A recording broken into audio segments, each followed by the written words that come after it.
What's up guys, it's me Jeremy. When it comes to League, we can plan and play as good as possible, but there will always be some situations that end up poorly, especially those that are out of our control. However, how you use those bad situations is just as important as how you use your good situations. Let's get started. There's always going to be bad things that happen. Lost fights, ganks, mistakes, and so on.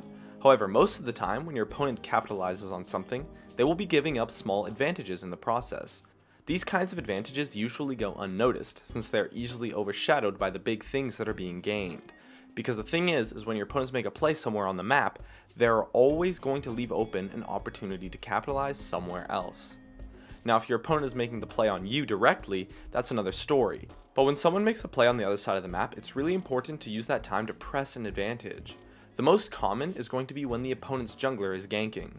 When they gank a different lane, you're completely free to play aggressive, and to have a lot of freedom, assuming your jungler hasn't shown on the map. You can use that to harass in a much safer way than your opponent, or you can push the wave heavily and deal damage to the tower or things like that, or you can invade to steal buffs or roam or tons of other things. You can pretty much play like the opponent has no jungler for a good 30 seconds to a minute or so, and even if they do get a kill with their gank, if you can create an advantage through the relief of pressure on you, especially if you pull off a gank yourself, take a tower, or get a kill, it completely contradicts the play your opponent's made, and makes it not worth it for them.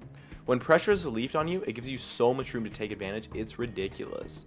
And the same thing goes for when opponents are roaming or things like that. It doesn't just have to be the jungler. In addition, you can also take into account major cooldowns such as summoners, CS that can be missed in the aftermath, or being able to shop when you die, things like that. Things that you come back into lane with that often have a short window to where you can capitalize on them, but can still be significant. But the key thing is to keep track of those advantages, since they don't last forever. Maybe you get ganked when your summoners are down, and your opponents blow theirs to kill you. That means that when your summoners come up, you now have that as an advantage for a short window of time. It's things like that, as they are often ignored, but they can really turn the tides if you keep track of and understand them, and of course use them to your advantage, as they can turn things around and make the previous play your opponents made not worth it at all if you can capitalize on it correctly.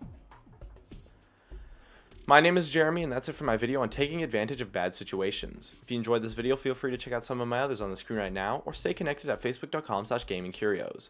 Drop a like and make sure to subscribe for some more awesome content in the future. As always, thank you so much for watching, and I'll see you guys next time.